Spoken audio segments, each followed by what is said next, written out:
Hello everyone, welcome back to another episode of my best game of the week series. And this week I'm going to talk about the Online Olympiad. And next week I'm going to talk about this tournament as well. But for the moment, let's talk about the top division of the group stage. The Online Olympiad is divided into two events, so the group stage and the playoff stage that's going to start next week, but I'm gonna tell you in more details about this stage a little bit later. So the group stage, the top division took place from September 8 to September 10, and I played for the Russian national team. And let's see at the chess results. Let's have a look at the group where the Russian team was playing. So as you can see, there were four divisions: Division 4, Division 3, Division 2, and Division 1, or the so-called top division. And each division had several groups with several teams in each group. And in the top division, there were four groups, A, B, C, and D. And the team of Russia played in the C group. So there was a group A. Kazakhstan won this group very convincingly, ahead of China. And I must say, and you can see here, that the top two teams qualify for the playoffs. So the top two teams from each group qualified for the playoff stage. Pool A, Kazakhstan and China. Pool B, India and Hungary. Pool C, Russia and Ukraine. And last but not least, Pool D, Poland and United States. Since tomorrow, the quarterfinals, tomorrow is going to be September 13, and the quarterfinals will be taking place, and Russia will be facing Hungary, and I need to prepare for those matches. I will try to be brief. I will try to share with you one of the games that I played this week. And in total, let's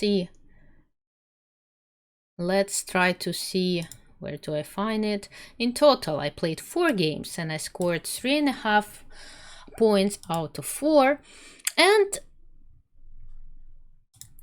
let's check the round 1. In the very first round, we played against Ukraine. And of course, it was a very important match for both teams. And since we won it with quite convincingly with a score 4.5 to 1.5, it helped us for the rest of the group stage, and we went on and we won this group stage. And today I want to share with you the games that I played in this match, Russia versus Ukraine. I was playing black against Natalia Buksa. Let's first have a look at a small video clip from chess.com.ru, from broadcast on chess.com.ru, where commentators are discussing this game. Yes, you can see the commentators. I switch the sound off. It's Ekaterina Kovalevskaya, international master, and grandmaster Vladimir Dobrov, and they are analyzing the position that happened in my games against Natalia Buksa. It's a very complicated position, a very difficult one, and of course it's going to be more like a blitz analysis today, but anyhow, I hope that you're gonna enjoy it. And let's have a look. Let's have a look at what actually happened in this game. So as I said, I was playing black. It was a Sicilian defense.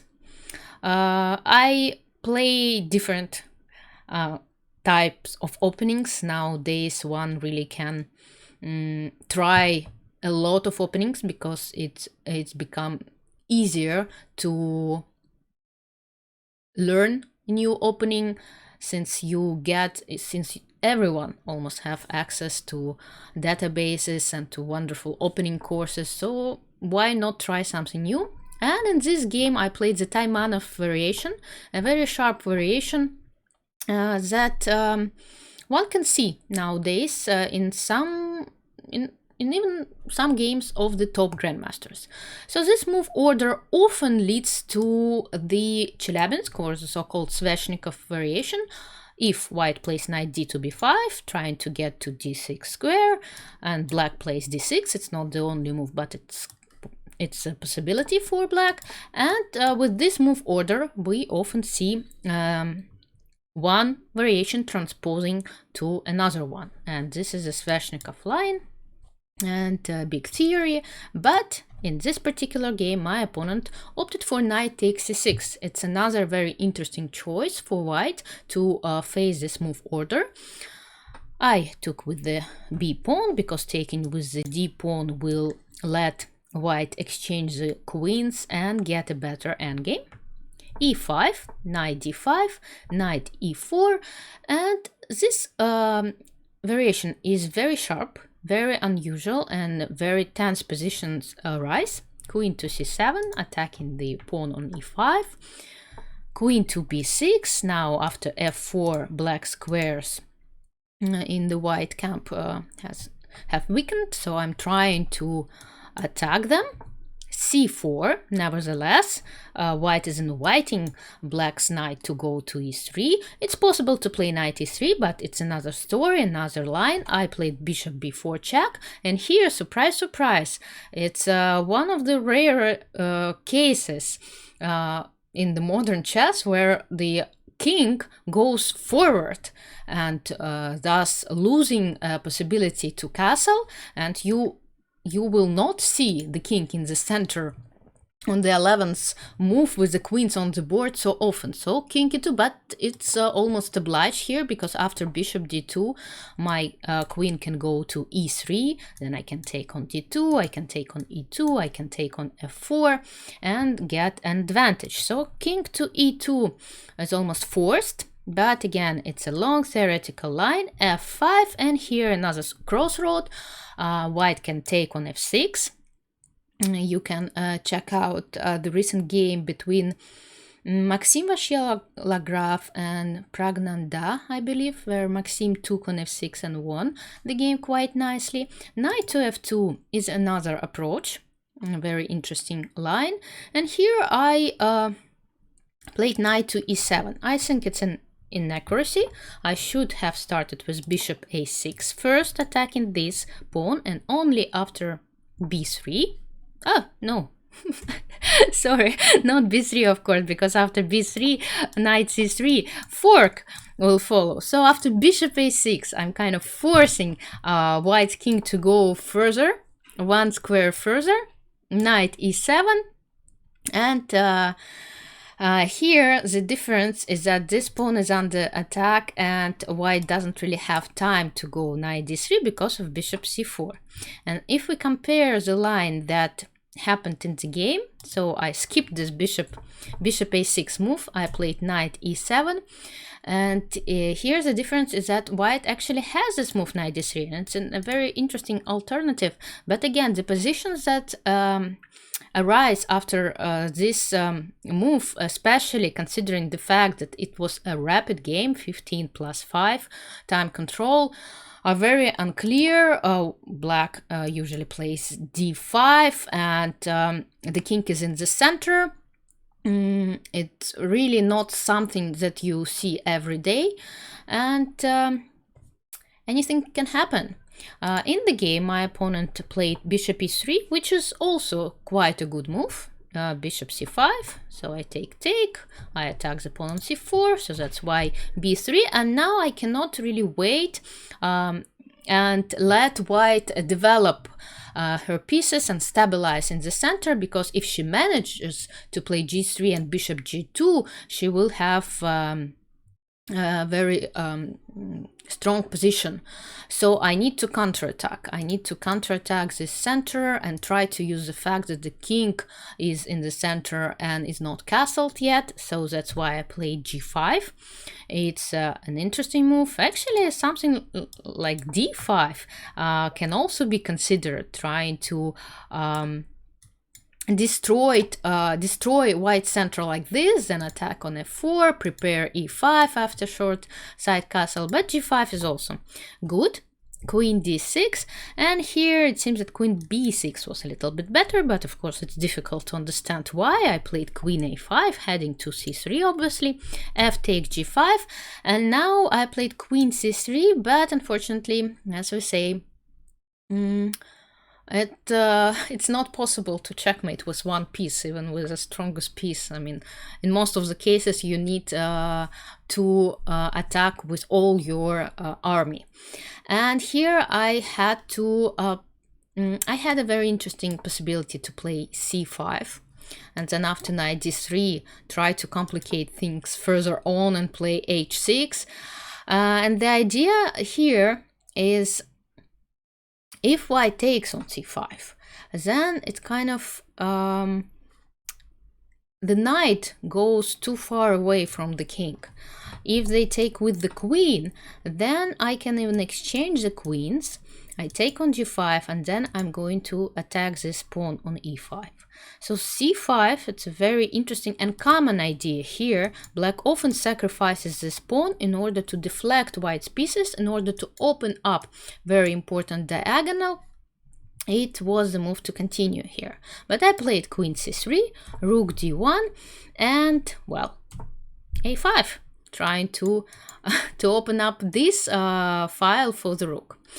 And luckily for me, my opponent got scared of my intention and decided to exchange the queens. And here it is a mistake, because it equalizes the position, and for the moment white is doing great, although of course it's not clear what's going on at all. But white had to keep calm, had to play knight to d3, and the idea is very simple. After a4, there is a very strong intermediate move. Actually, the only move to keep the advantage is rook c1, attacking the queen, and have a look how white pieces protects all the squares on the second rank. And after queen a5, close the a file, not let me open up the a file and give my pieces this counter chances.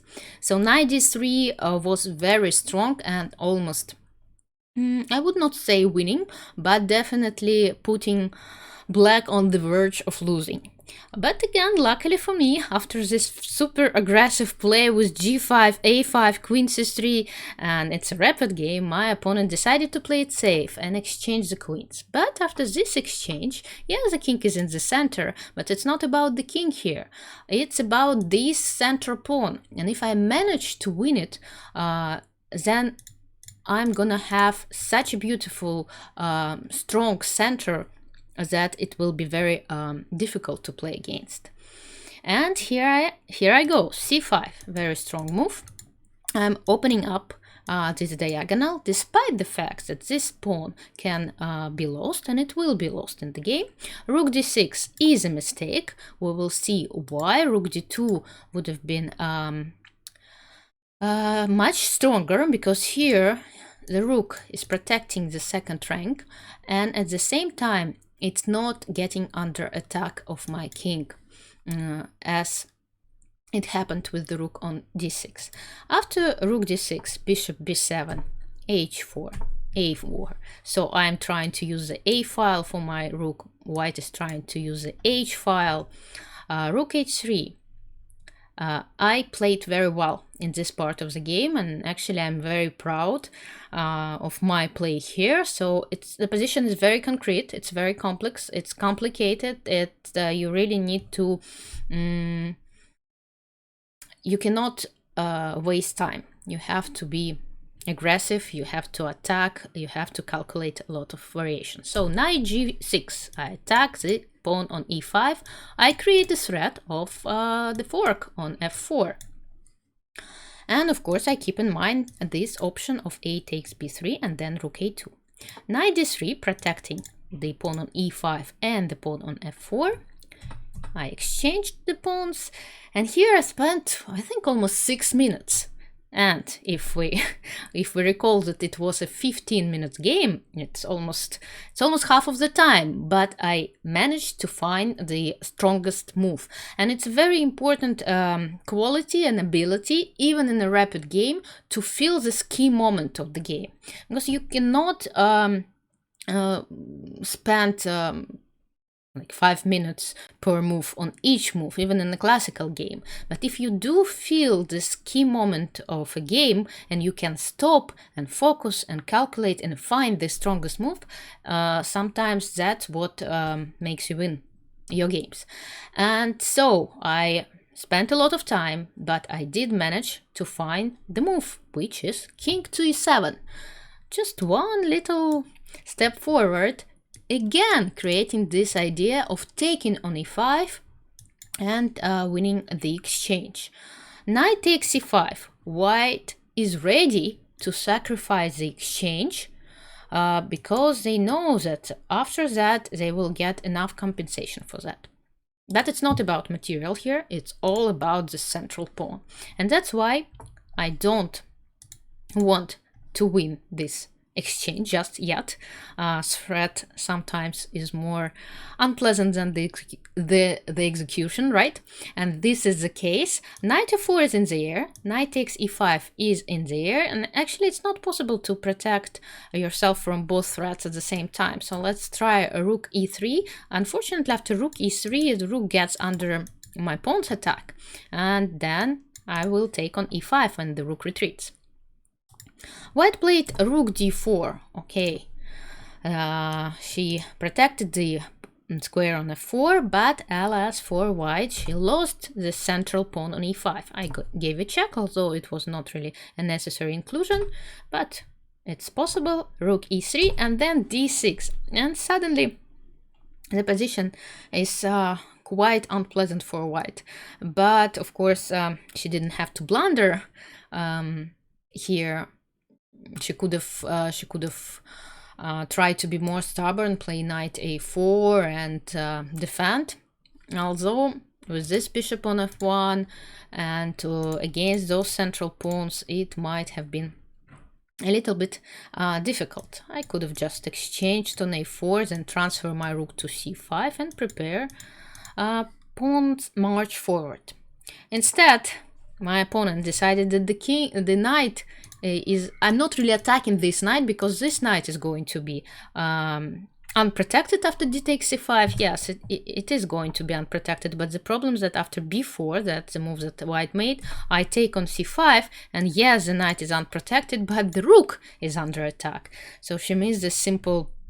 it's not even tactics, simple idea, and she could have resigned. Although she played for a few more moves, let's continue till the very end. C takes b4, knight e3, again, forks, a lot of forks. And, well, I have an extra piece, and my pawn here is almost a queen. So white needs to sacrifice one more bishop, and my opponent hoped that she's going to win at least one piece back, but I have a very strong intermediate move, which I managed to find. It was not that obvious, I didn't see it at first. And another intermediate move, and then protecting this bishop on b7, and thus I have two extra pieces, and now we're talking about the advantage. And okay, last moves, last tries to complicate things, but of course it's not enough. After h7, I could just simply play rook d8, and yeah, these two pieces protect each other, and then I'm winning this pawn, and the position is won. Well, the game continued with a few more moves, and here white resigned. Well, that's it. Another episode of Game of the Week. It was a very complex game. I know that I tried to be brief, but it still took me almost 15 minutes to discuss. And I'm looking forward for another episode. Already tomorrow I'm going to play against Hungary, in the match against Hungary. And of course,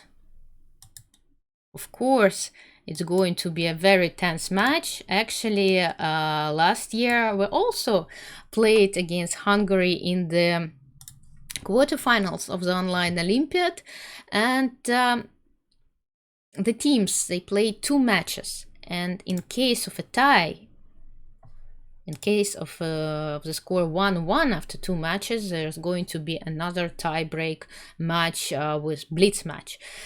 But let's take it step by step. Let's play it game by game, match by match. Tomorrow 4 more quarterfinals, one of which is Russia-Hungary. And in order to support me, please press like, and hopefully we're gonna see each other next week, next Sunday, and I'm going to share with you one more game of mine that I will play this week, September 13 to September 19. Looking forward to more games, and see you soon. Take care, play chess.